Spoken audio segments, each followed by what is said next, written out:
gent que vivia al poble de Montblanc estava molt espantada perquè un drac poder i molt de gana es menjava tot allò que li passava pel davant.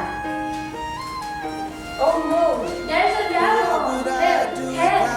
Els veïns del poble van pensar que si cada dia donaven al drac un animal de ramat, el drac estaria aquí i no li caldria menjar-se a les persones.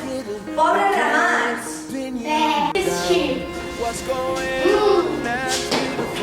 Però el drac tenia molta més gana i aviat no van quedar ni ovelles, ni vaques, ni porcs, ni cabres. I també s'havien acabat els conills i les gallines. Pobres bèsties! I què va decidir la gent del poble?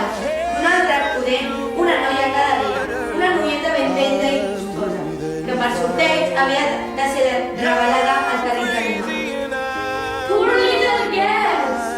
Però un dia el sorteig va voler que li toqués a la filla del drac. El drac ja s'hi amava de llavors. Oh no, no! Tan bonica i tan jove devia de ser suculent. El rei estava molt trist perquè estimava molt a la seva filla, però la llei s'havia de complir. El rei no podia parar de plorar. Oh no, my little girl! Poor king! The princess, delicious! Va arribar el dia de portar la princesa allà on el drac vivia. El drac es moria de gana i es mirava la princesa amb ulls volables, a punt d'engolir en el nom. Yummy, yummy, I want to eat you. Adriana, help me please.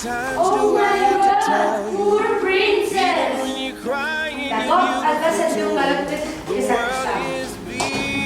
Era un cavaller amb una llança damunt d'un cavall blanc. El drac, enfurismat, va posar una gran bugada per la boca. Ah! Oh my God, poor knight! Tranquil·la, princesa, jo et salvaré. Gràcies. Llavors, el drac i el Jordi es van començar a barallar.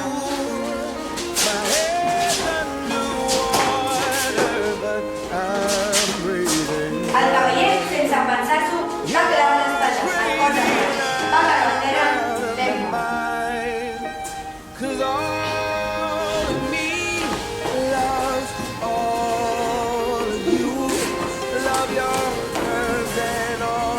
Però qui és aquest cavaller?